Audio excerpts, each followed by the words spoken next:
reserved seats right there in the front. I'm in front, but I think I'll sit. Is that okay? You had some reserved seats. Good morning. Thank you. Hi, hello. Morning. Hi. Hello, dear. Hello. Yes, he has one.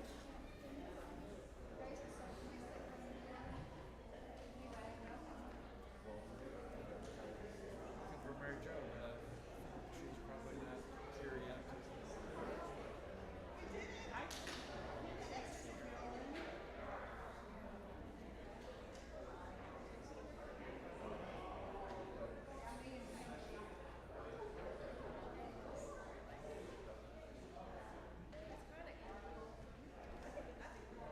They should give you a chair of your own right here.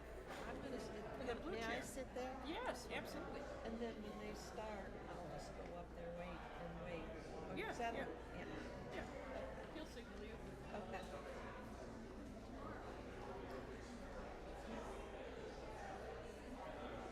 Hi. Hey there, how are you, John? Good to see you. I missed the program. Where do I get one? Here? Thanks. From your favorite usher. Yes. Our favorite usher.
As David just offers us it.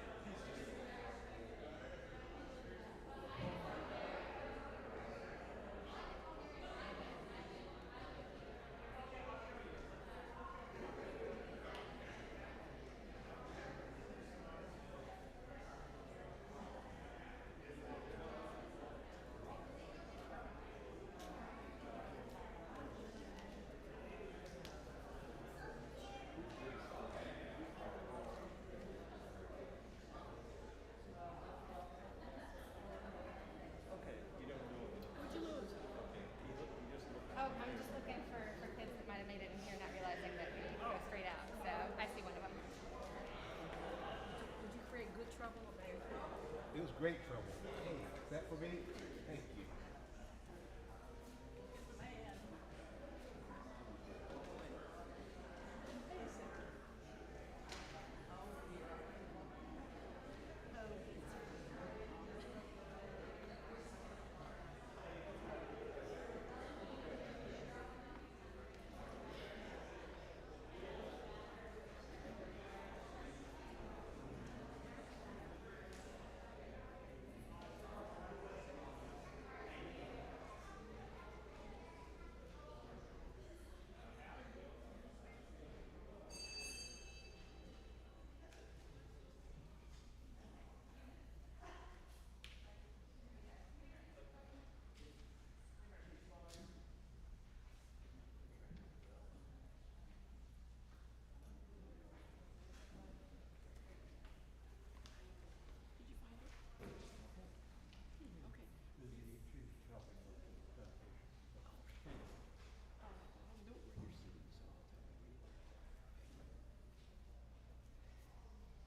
Good morning, everyone.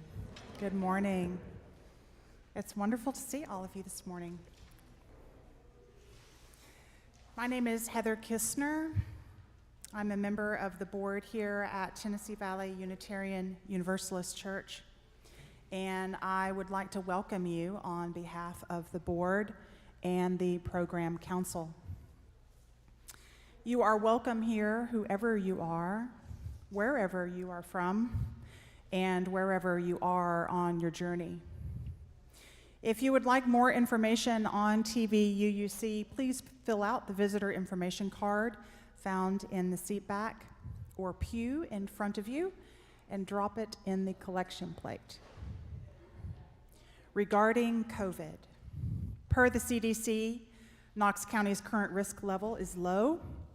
At this level, masks and vaccination are encouraged but no longer required in indoor spaces. And there are no other COVID-related restrictions in place. The full policy can be viewed online via the TVUUC website. The Lizzie Crozier French Room is a designated viewing space for those who prefer that they and others be masked. Room A is designated for families with children, with masks required for all over the age of 2. You may also watch our services online. As we move forward together, please remember that we are each other's keepers.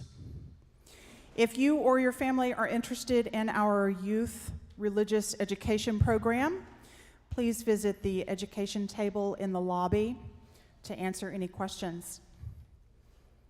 At the end of the other announcement that Lillian has, we do ask that you please silence your electronic devices as we enter into worship. Thank you.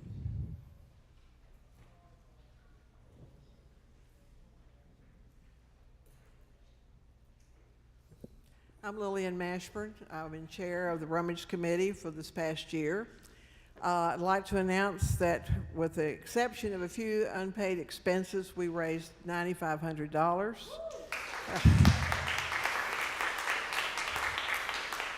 With a majority of the thanks going to those who donated, those who worked very, very hard through the week of the rummage sale and came back last week to help pack up the remainder and get it distributed where it needed to go.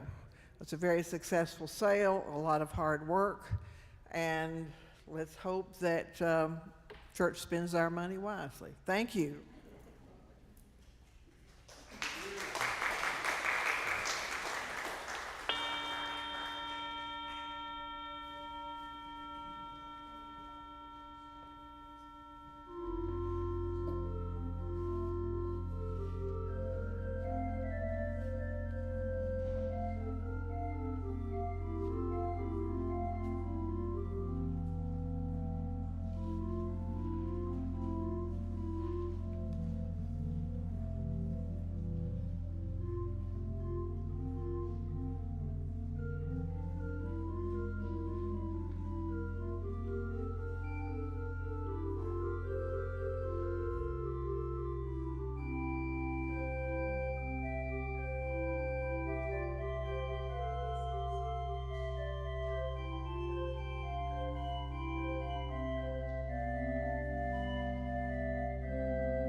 One of the themes of today's service is we're dedicating the Alondria Williams room.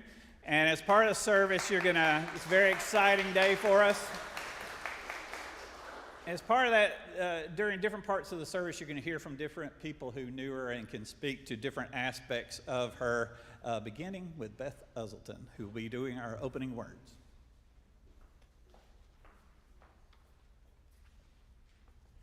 Good morning.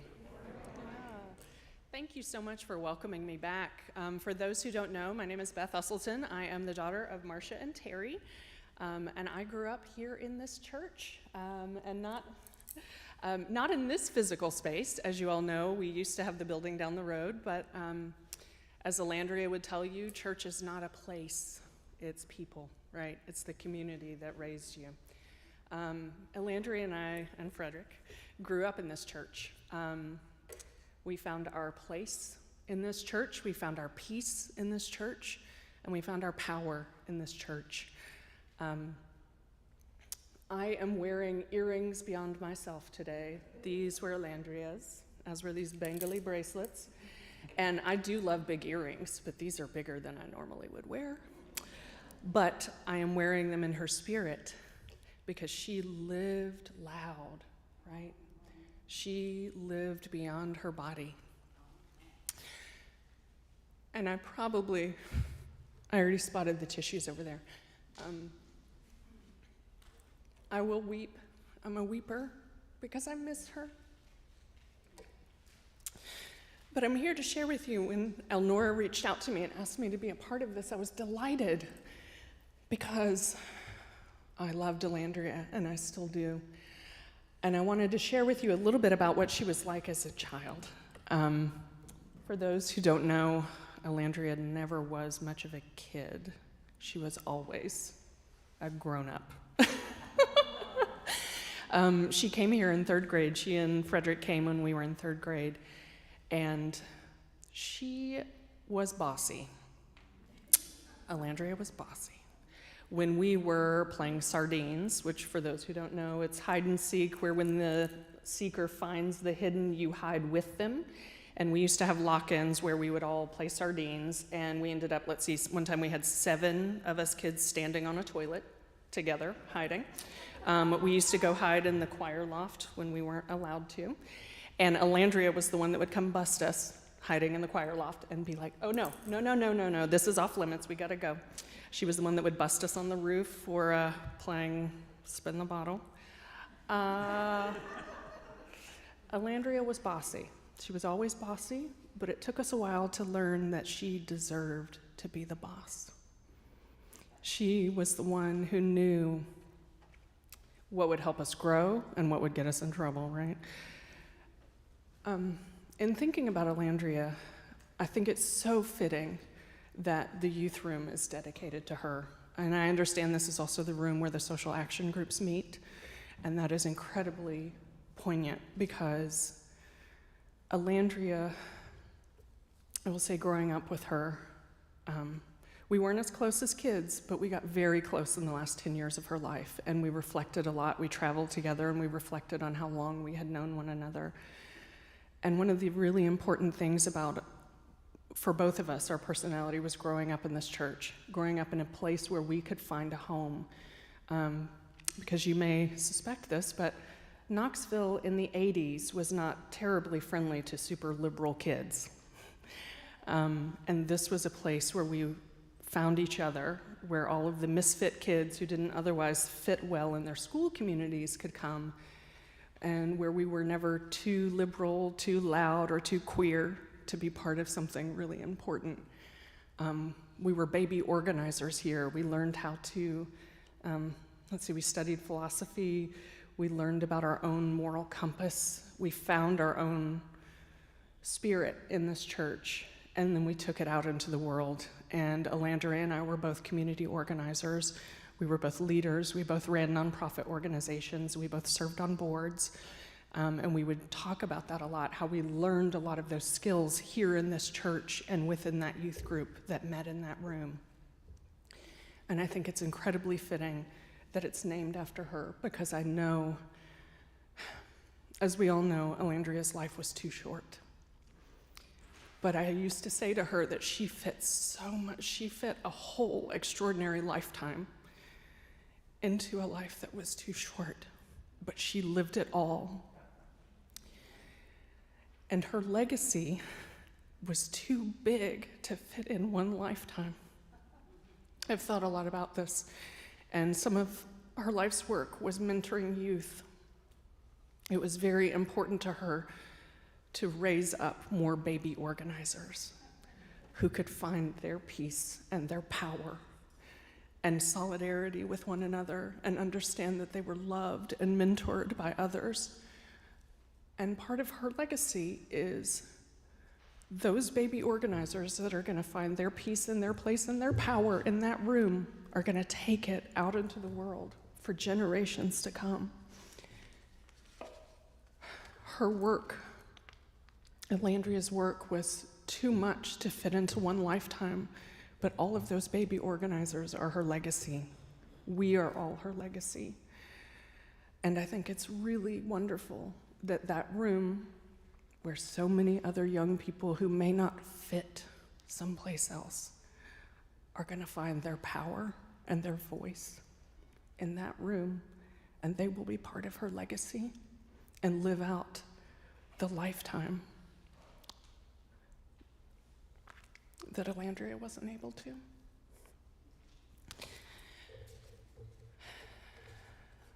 I'd like to share a reading from Elandria. Pushing Forward by Elandria Williams. If we believe in the promise of our faith, we must continue pushing forward, even if the reality makes us want to give up. There is no one-size-fits-all solution or model, but there are many paths forward. Ideology sparks movements, but relationships are what change organizations and sustain movements.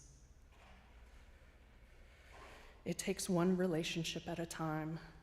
In the end, changes to leadership of the institution happen because of relationships, people pushing.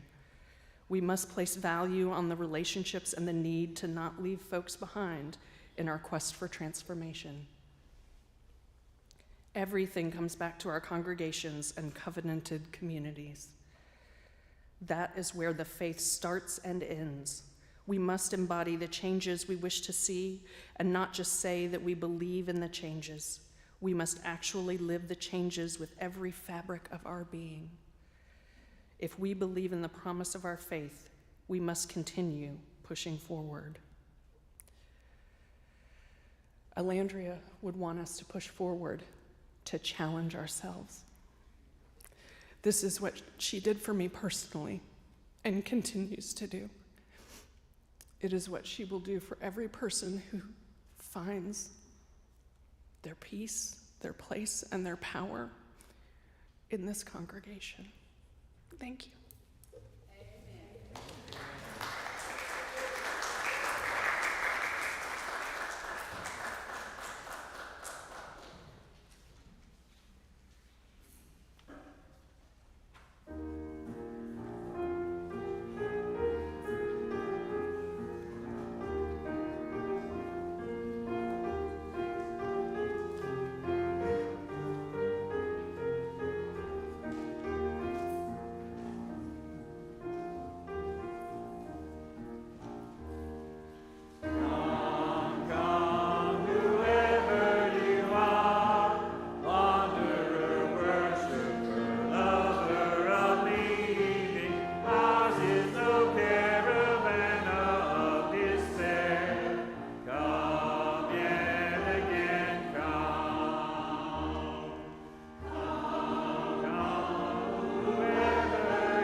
Love is the spirit of this church, and service is its law. To dwell together in peace, to seek the truth in love, and to help one another, this is our great covenant.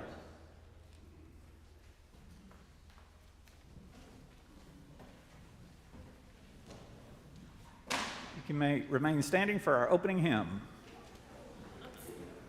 We're out of practice.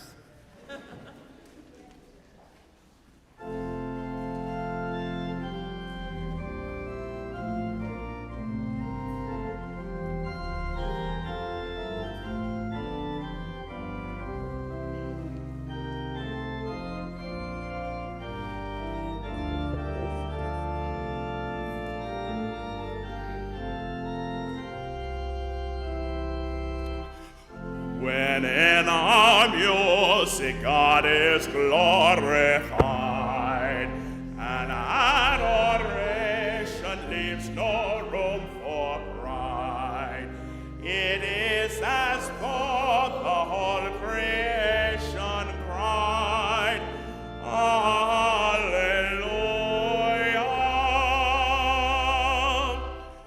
How often making music we have found a new dimension in the world of sound, as worship moved us to a more profound Alleluia.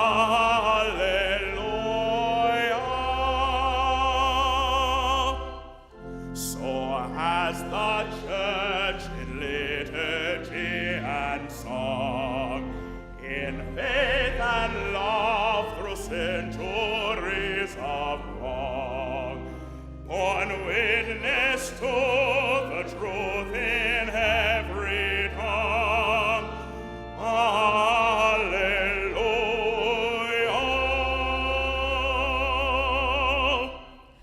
Let every instrument be tuned for praise. Let all rejoice who have a voice to raise. And may God give us grace to sing always. Alleluia.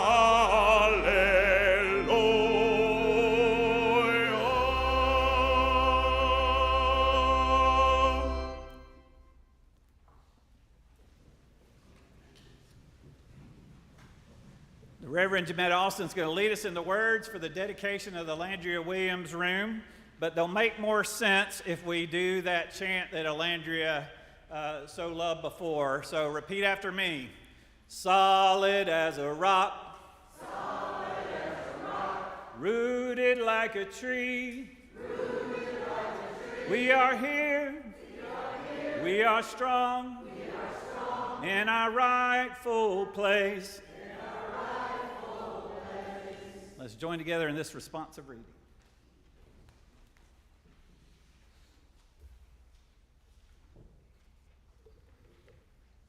Solid as a rock. Rooted like a tree. We are here to dedicate the Alandria Williams Room, here to simply known as Room B. This room will be dedicated to the work of transformation as Alandra understood it, thus belittling the name of change. Alandria came to this church as a child and was transformed here, growing to be a denominational leader and an agent of social change through grassroots community organizing locally, nationally, and internationally.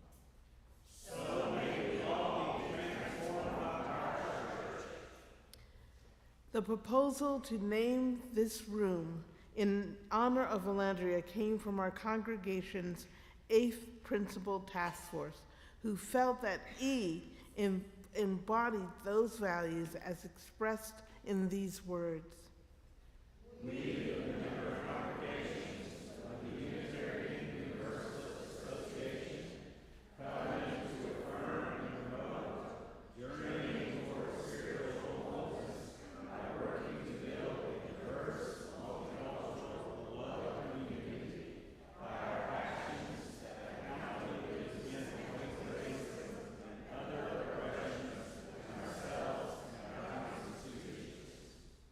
May our dedication of this room in Alandria's name help us to dedicate ourselves to this work. As Margaret Mead once wrote, "Never doubt that a small group of thoughtful, committed citizens can change the world. Indeed, it is the only thing that ever has.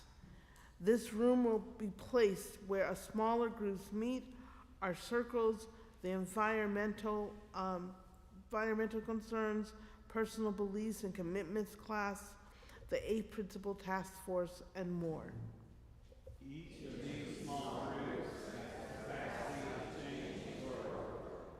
In the 19th century, said Unitarians believed in the fatherhood of God, the brotherhood of man, and the neighborhood of Boston.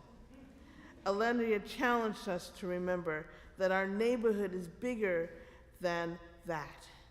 Our family is larger than that. Our ideas of God transcend that. Alendria led our denomination into the 21st century toward a multiracial, multi-ethnic, multi-able, and multi-gendered Unitarian Universalism.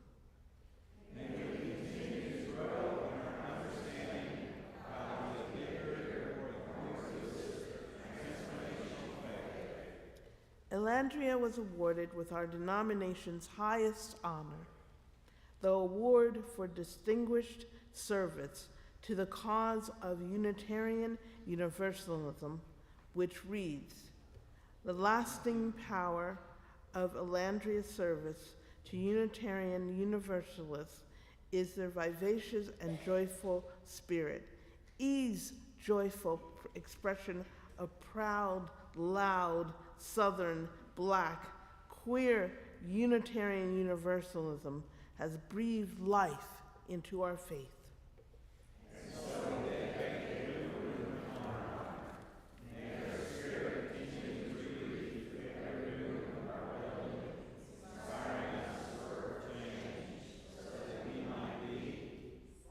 Solid as a rock.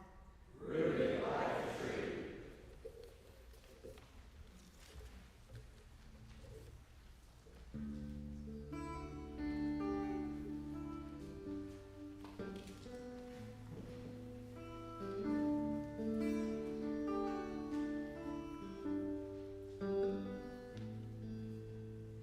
I am light, I am light. I am light, I am light. I am light, I am light. I am light, I am light. I am not the things my family did. I am not the voices in my head. I am not the pieces of the brokenness inside. I am light. I am light. I am light. I am light. I am light. I am light. I'm not the mistakes that I have made or any of the things that caused me pain.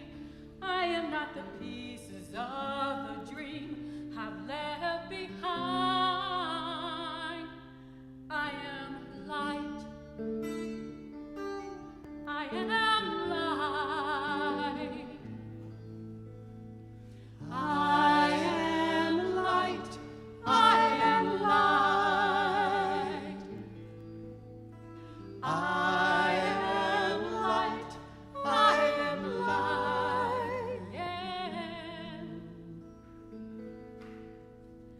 I am not the color of my eyes. I am not the skin on the outside. I am not my age. I am not my race, my soul inside.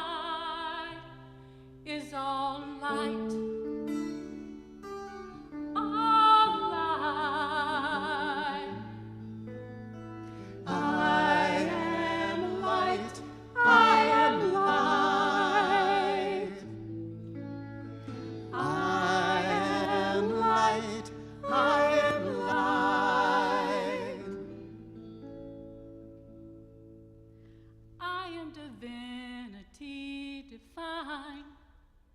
I am the God on the inside. I am a star, a piece of it all. I am light.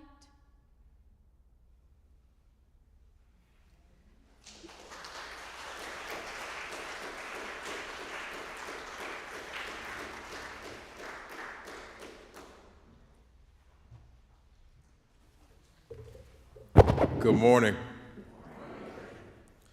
I'm Frederick Williams, Landria Williams' twin brother. Good morning.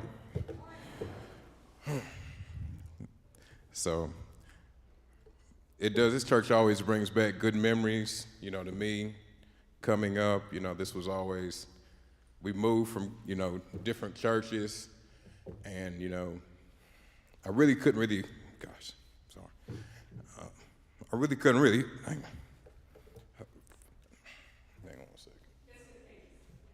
I'm sorry.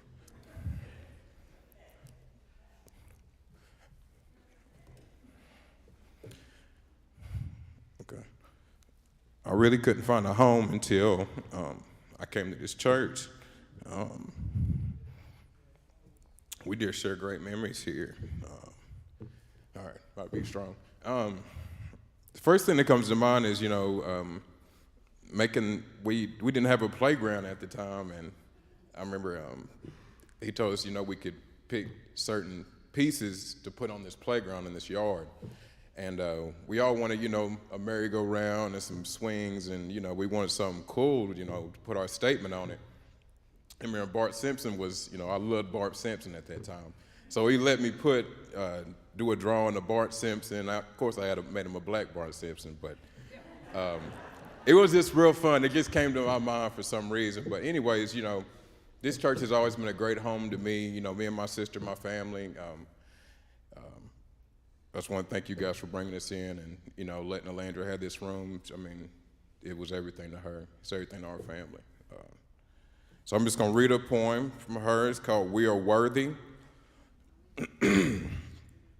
We are worthy not because of what we produce, but because of who we are. We are divine bodies of light and darkness. You are not worthy because of what you offer, not because of what is in your mind, not for the support you give others, not for what you give at all. We are worthy and are whole just because in this great turning, in this great pandemic, in this radical readjustment and alignment, we are not disposable. We are needed. We are the very people that have withstood everything that has been thrown at us. Us as people, and as Maya Angelou would say, still I rise. We arise from the pain. We rise from the grief. We arise from the limits people place on us and the limits we place on ourselves. We rise to be the children and the ancestors. We rise to be our true selves in relationship to our families and communities. Recognizing our liberating and whole selves, honoring them and others as we strive for abundant communities, abundant lives, abundant relationships, and abundant values and cultural manifestations. We are worthiness and personified I, you, and we are worthy and deserve a life where we are not always fighting our existence. Imagine what we could create if we were not always in the struggle. Imagine what we could envision if we could just if we could just be let to just go there. So tired of always having to resist, to fight, demanding, pushing. To everyone that has the courage, the power, the ability to co-create what we want and need while rooting in what we can't lose and who we are. You are the visionary, you are the hope, you are our ancestors' dreams. No might not ever end up on some list somewhere, but you are on a list in someone's heart and mind.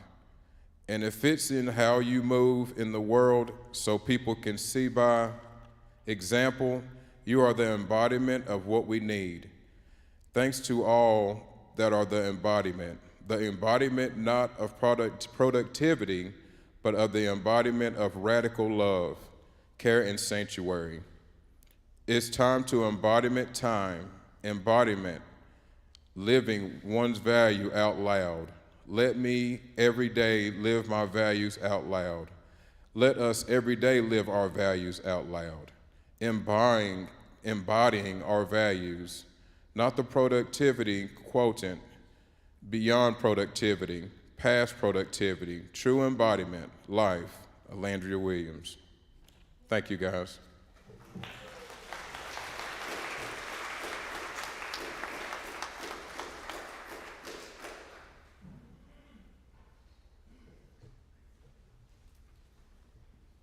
Well, today is definitely a day of what?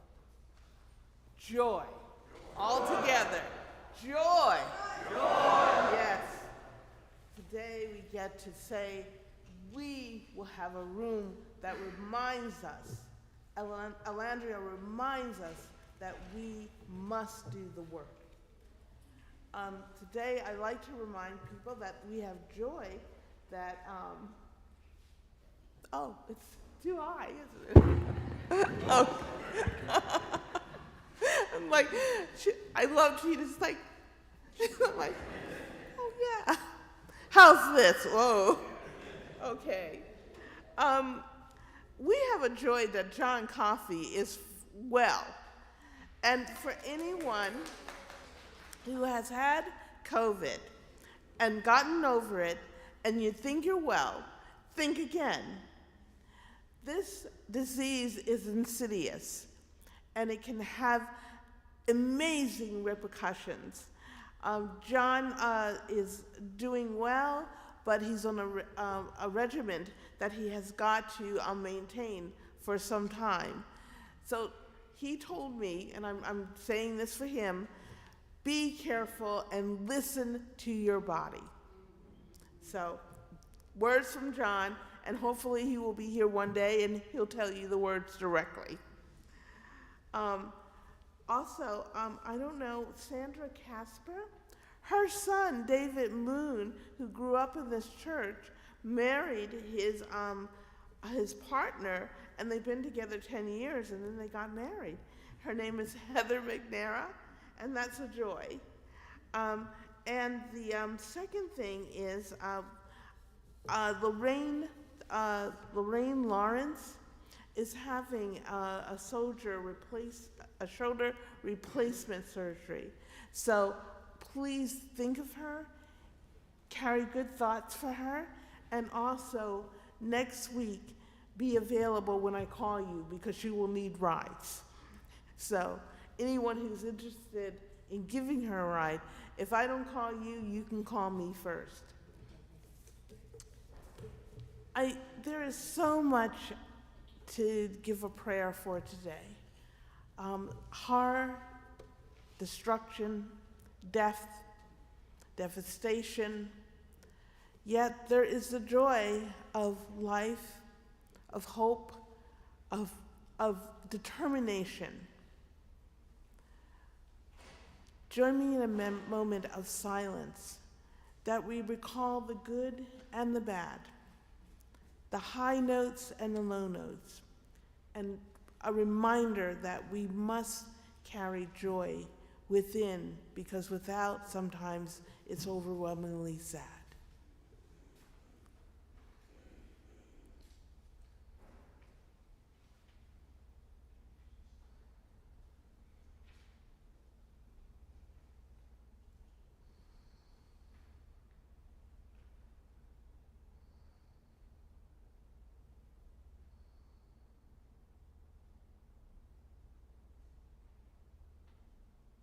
May the Spirit be with you all.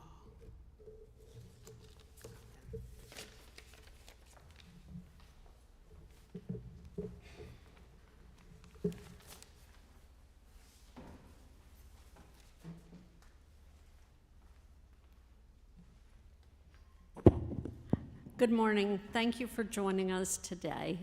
My name is Claudia Presley, and I'm the Director of Administration and Finance here. Before I tell you what my real reason for being up here is, let me say that an event like today takes a lot of people. And one thing that I've been asked to ask all of you is if anyone can help during the reception right after the service with serving or directing people or cleaning up afterwards, if you will go to the fellowship hall and see Mark Mahundro or Carolyn Franks, because they've had a few people that have not been able to make it, and so they're just a tiny bit short with help. Now, my real reason for being here is to tell you all about the offering today. Today is a Generosity Sunday. What that means is that 100% of any contribution that you make, unless it is marked as a pledge, goes to the General Operating Fund of TVUUC. The ways that you can give are, if you're in the sanctuary, there are baskets on either end of the chancel railing. You can drop in checks or cash. You can also text give to the number 73256, type in TV, UUC, and the amount that you would like to give. If you have a Realm account, you can log into your Realm account, or you can go to the lobby, and we have a giving kiosk out there where you can give using a credit card or a debit card. So once again, thanks for joining us. Thanks for helping us with any reception needs that we have, and please enjoy the rest of the service.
This morning I want to speak about spirituality in music in sacred and secular settings.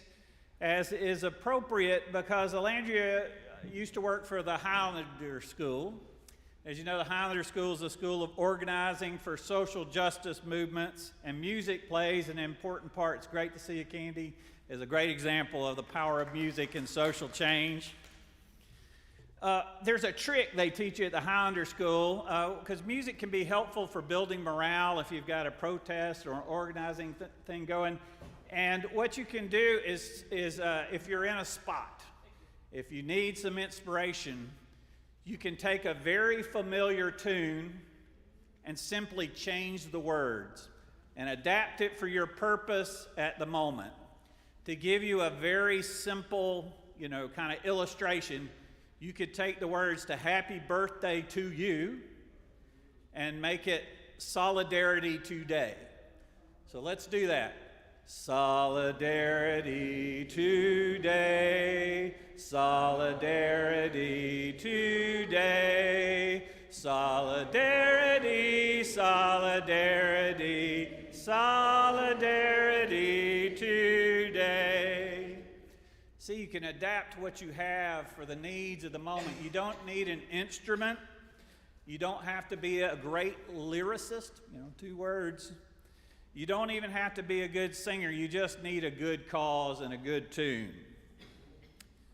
Zilphia Horton, who started the music program at the Highlander School, said that singing in the labor movement or the civil rights movement or other social justice movement is a religious experience.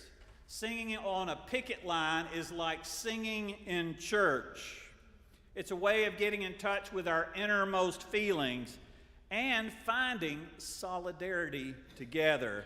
People of different backgrounds and different walks of life can find unity through singing and chanting, as Alandria Williams so often demonstrated in her work, where she would say, solid as a rock, rooted like a tree, we are here, we are strong, in our rightful place. One of the things I remember going to the first Black Lives Matter rally in downtown Knoxville, and one of the things that made me know that this was a new and vital movement was there were new songs. And there were new young people singing new songs. So song is empowering.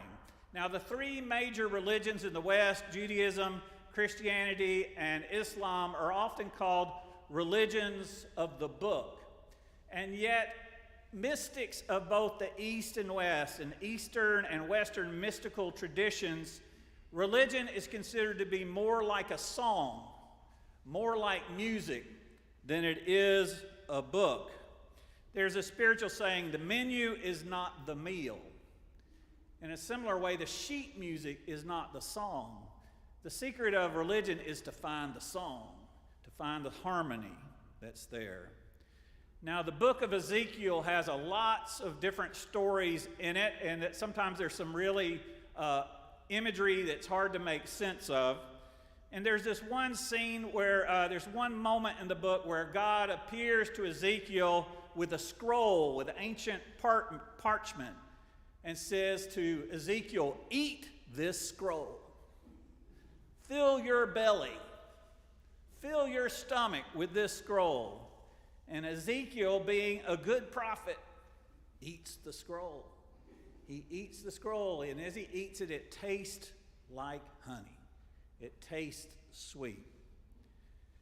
Now, I won't claim to know the meaning of every story that's found in the book of Ezekiel, but what I feel from this one is that religion isn't much if it's a parchment on a page or words in a book. We have to internalize it.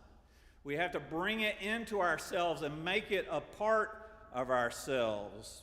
We need to make it part of our inner life and not just our outer life. We need to figure out how to take those notes on a page and turn it into music in our hearts. Of course, the mystical tradition teaches us that the music is already in us. The heart has a beat. The wrist has a pulse. The nervous system vibrates with energy. The circulatory system has a rhythm. And without rhythm, we couldn't even walk. If we didn't have rhythm, we would stumble and fall. It takes rhythm to keep on moving forward. Now, many of these activities of our body, much of this music, it doesn't take our thinking. We don't have to think to make our hearts beat.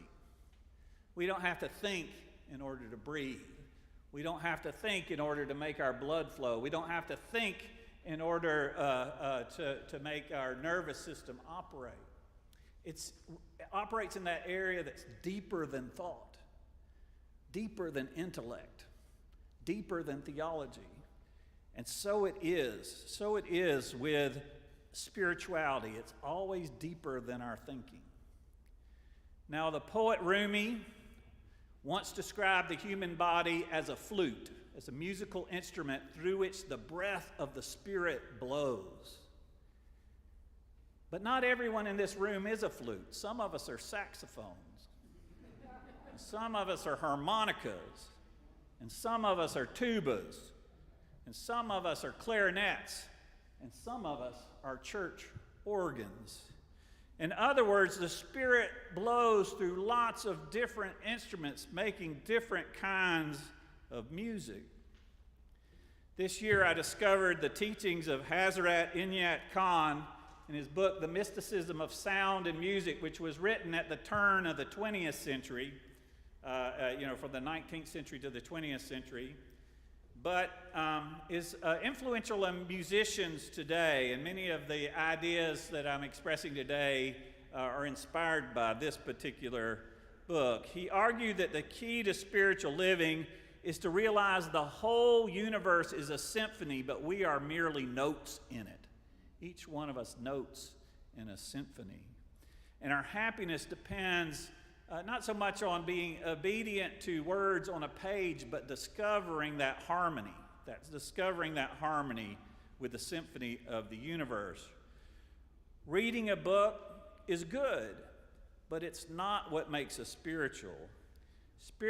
You can be spiritual without even knowing what that word spirituality means, and we can be religious without even understanding what that word religion means. The ultimate goal is to live in harmony. Now, there's an old Unitarian Universalist joke, and people have been around, have heard it before, but I've got a new interpretation of it. The joke goes that there's a group of people walking down the road. They get to a fork in the road, and they see two signs. One sign says, "To heaven," and the other sign says, "To a discussion group about heaven."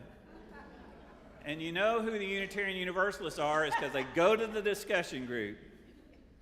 That does describe who we are in many different ways, but I think what the mystical traditions would tell us is if we're walking down a road and we get to a fork in the road and there are two signs, and one sign says "To harmony," and the other says "To a discussion group about harmony," we should go to the harmony. We should go experience the harmony itself and bypass the discussion group. That's what the Sufi mystic traditions teach us. All the different principles found in all the great world religions can be found in the heart of any person, of any belief that's in harmony with the universe. The Spirit blows through us. Now, I always think of Alandria when she was doing the work of being moderator of the General Assembly. It was like making music. There's bylaws and there's all sorts of, this rational, linear argument. But I thought her real gift was the music of it, understanding the music of it. Now, music is about finding balance between polarities. Our friendships and our enemies, our likes and our dislikes, all are like chords or discords. The human tendency to attraction and repulsion is like the consonant and dissonant intervals of music. There is not any one sound that is harmonious all by itself. It's about being in relationship to others that creates harmony. Sometimes two people disagree, but a third person can unite them, turning discord into accord. And that's where I saw Alandria at work a lot. Two people disagree, and Alandria was the third person that brought unity to this mix. When Alandria Williams was moderator of the Unitarian Universalist Association, it was her job to keep the peace, but not the peace that is the absence of tension, the peace that is the presence of justice, that keeps us moving forward, that pushiness, that bossiness, that let's move forward energy. And she had a family behind her. I mean, Alandria had a family behind her, the Williams family, keeping her moving forward. So I saw her like a conductor of a symphony, making sure the flutes and the oboes and the clarinets and all the instruments are in right relationship with each other. Anybody who's ever been to the General Assembly of our denomination knows that a discussion group about heaven can turn into hell. If it's not well moderated, if people don't pay attention to their language, pay attention to what they have to say. When I did Alandria's memorial service, it was a gathering. It was the largest worship experience that this church has ever organized. We had people from all over the world turning in. That's how good she was at bringing harmony to dissonant elements. So in the work of the church, the work of the peace has a musical quality to it. Earlier I mentioned Zilphia Horton, who tapped into that music to bring a sense of unity among all people. However, the Sufis and Alandria, I am light. The Sufis understood that when we find that unity is the ultimate reality. That unity is God. That unity is the unity that underlies all diversity. And our music can be more powerful than our prayers. Many years ago, the Baha'i, members of the Baha'i tradition came to our church. And the Baha'i and Unitarian Universalists have very similar, so we have very common values. And the Unitarian Universalist Church often say we aspire to be a place where people of all faiths can find common ground and work for the common good. And so we have a lot of common ground with the Baha'is. Only the Baha'is are sometimes better at stating more succinctly what they believe than we are. For instance, they led our kids in a song. It's a repeat after me song, and I'll invite you to join it, to explain what they believe and what we believe. We are flowers of one garden. We are leaves from one tree. Come and join us. And this we sing together. In our quest for unity, it's a way of life for you and me. You'll get your chance to do that. There's another verse. Last Saturday, I was invited to give a prayer that was at the Presbyterian Church, so close to your home, where the Baha'i were meeting in a regional gathering. It's why I thought of Alandria at that moment. The Baha'i community have a central teaching of oneness, the oneness of God, the oneness of humanity, one love, one hope, one peace. Or as you can sing, we are drops, of one ocean. We are waves, from one sea. Come and join us in our quest for unity. It's a way of life for you and me. Yeah, that last line's tricky because it's not the call and response. So the Baha'i community and the Unitarian Universalist Church, we share that commitment to what we call the eighth principle, but is known in other traditions in other ways, to build the beloved community by dismantling racism in our institutions and in ourselves, and we are committed to that work. Or as the song says, all the earth is one country. We are one family. Come and join us In our quest for unity, it's a way of life for you and me. Today we have dedicated the Elandria Williams Room in memory of her, but more importantly, in dedication to her continuing work to build the beloved community of justice and peace in our world. The recent shooting in Buffalo, a hate crime targeting people of color, reminds us of how much heartbreaking work we have to do to keep moving forward toward that beloved community where we can all feel solid as a rock, rooted like a tree, like flowers in one garden, like leaves on one tree, like drops in one ocean, like waves in one sea.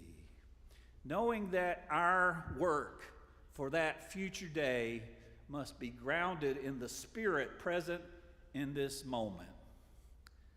Solidarity today, solidarity today, solidarity, solidarity, solidarity today. May it be so. Amen. Let's join together in our closing hymn.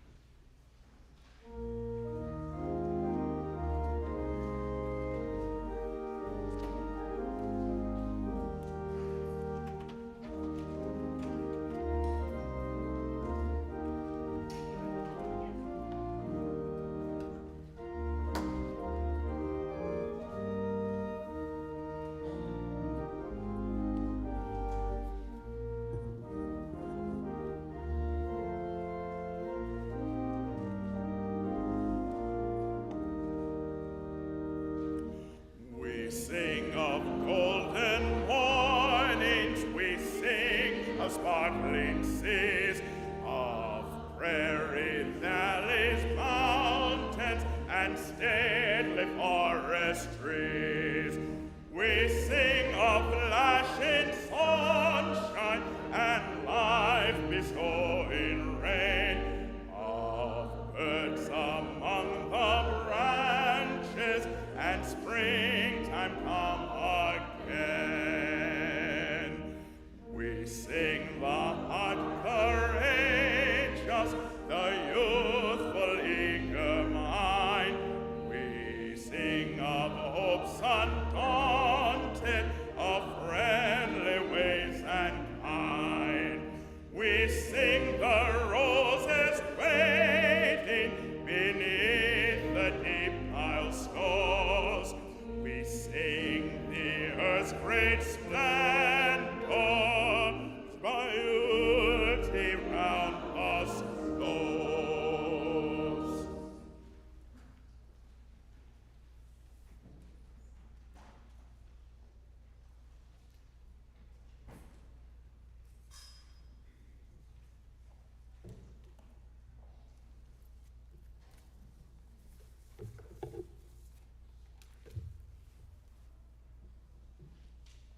I'm Leon Spencer. I'm a drop-in. I just show up. Sometimes I don't tell people, I just show up.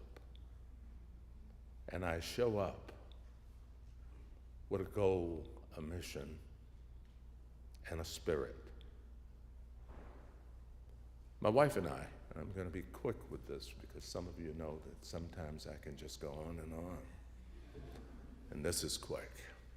But my wife and I were sitting about 3 weeks ago in our living room. And I turned to her and I said, I expect that Elandria will be walking in the door. And she said, me too. Sometimes we would be sitting and there would be a knock or a ring and Elandria would show up at my house in Statesboro, Georgia, on her way from somewhere. And she never show up alone. She show up with 3 people, at least 3 young people. And then she would point out and she says, there he goes. Yeah, this is the guy. And we would tell stories. So I dropped in here. I didn't tell anybody I just dropped in. And I'd like to ask you to breathe as we listen to the words, as closing words for this occasion.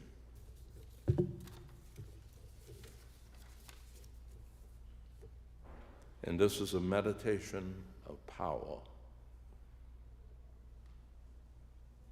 And it's a meditation by Elandria. Be aware and put your feet down, because we're about to do embodiment.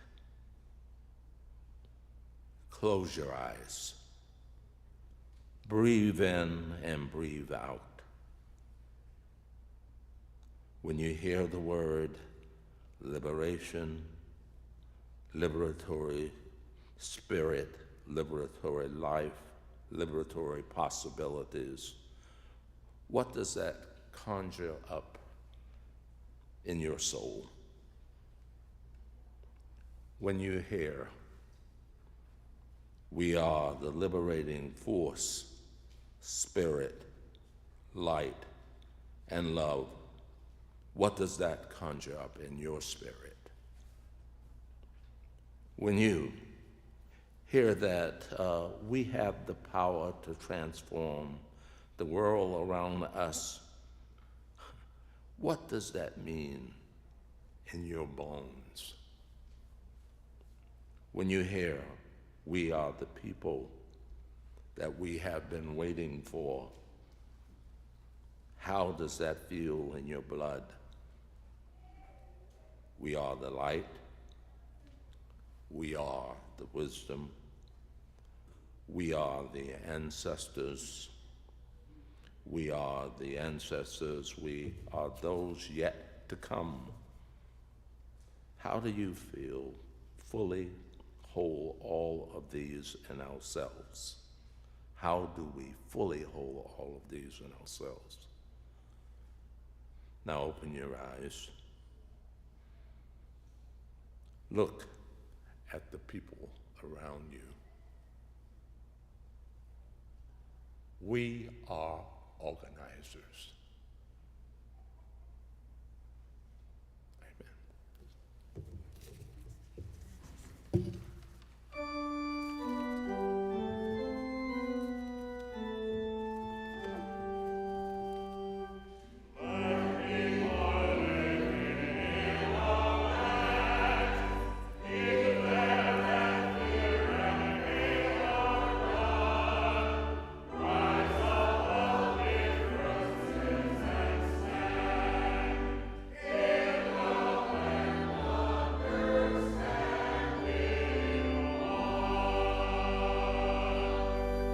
We want everyone to come to the Elandria Williams room, not at once, because it's not that big a room. So we invite you to our fellowship hall after the service, and there will be someone who's taking groups to walk through it, and you can see some of the really wonderful pictures that not only illustrate the power of Elandria's life, but the power of our continuing work for social change and social justice. So, Prophetic Church, the world awaits your liberating ministry. Go forward in the power of love, proclaim the truth that makes us free. Now turn and greet your neighbor.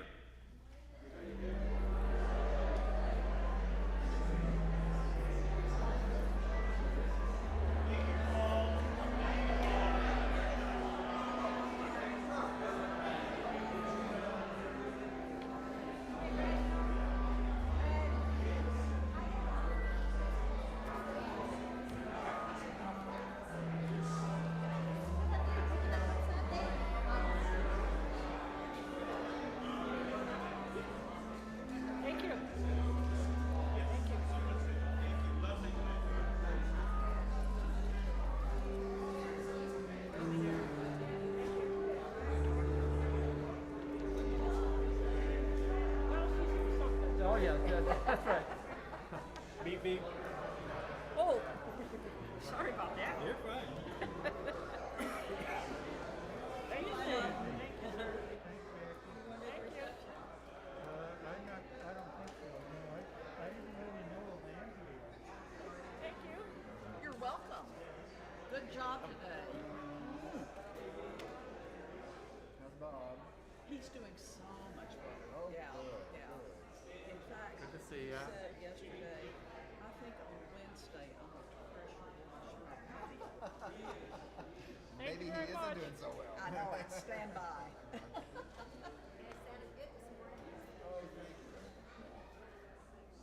Thank you. Thank you. Thank you, Joy. No, you don't. Thank you, Joy. Thank you. Thank you, Joy. Hi. Hi there.